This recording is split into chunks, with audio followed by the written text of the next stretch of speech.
Welcome again. Today we are going to explain more terms that are used in real estate. Conventional sale. A conventional sale is when the property is owned outright, has no mortgage remaining, or the owner owes less on their mortgage than what the market indicates the owner could sell their property for.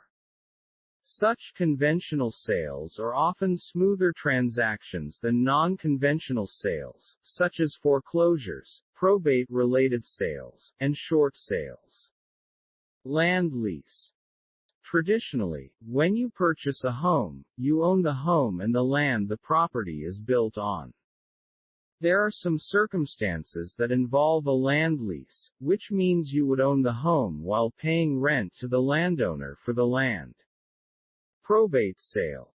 A probate sale happens when a homeowner dies without writing a will or leaving a property to someone.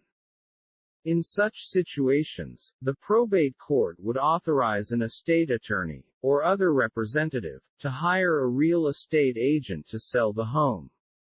The total process will usually be a bit more complicated and therefore will take more time than a conventional sale. Real estate owned REO. Real estate owned is a designation given to properties which are owned by a lender due to an unsuccessful foreclosure sale at auction. REO properties can sometimes present an opportunity for a buyer to be purchased for below market value, as most banks would prefer to reinvest the proceeds, rather than waste time marketing the property for an extended period. Additionally, the bank will often market the property as is, meaning they are unwilling to make any repairs to the property, which can make financing tricky. Rent back. A rent back is a rental agreement between the home buyer and seller that allows the seller to continue to live in the home after the closing date in exchange for rental payments. The arrangement, also sometimes called a sale and rent back, or a post-settlement occupancy agreement, is usually temporary. Subject to inspection. What does "make offer subject to inspection" mean?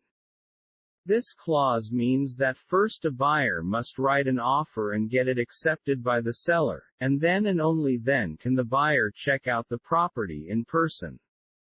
The "subject to" part means that the buyer will have a contingency for approving the home's condition. Short sale. In a short sale, the property is being sold for less than the debt secured by the property. Short sales will require the approval of the seller's lender, as the proceeds of the sale will be just short of the amount owed.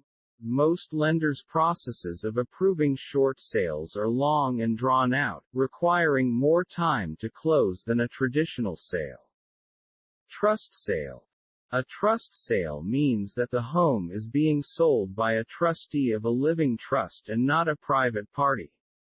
More often than not, this is because the original homeowner has passed away, or has placed their assets in a living trust.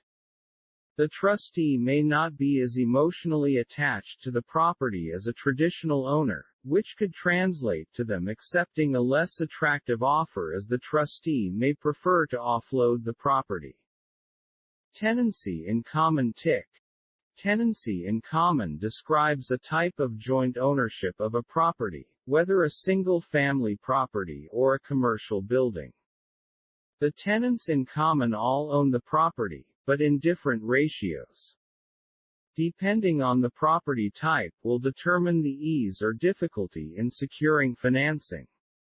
Also to note, tenants in common do not have the right to survivorship. The surviving owners do not get to split up the deceased tenant's property interest, and instead, the deceased tenant's ownership interest percentage actually falls to their own estate, as defined by their will or the governing law. Thank you for watching. If you like this content, subscribe for more videos like this.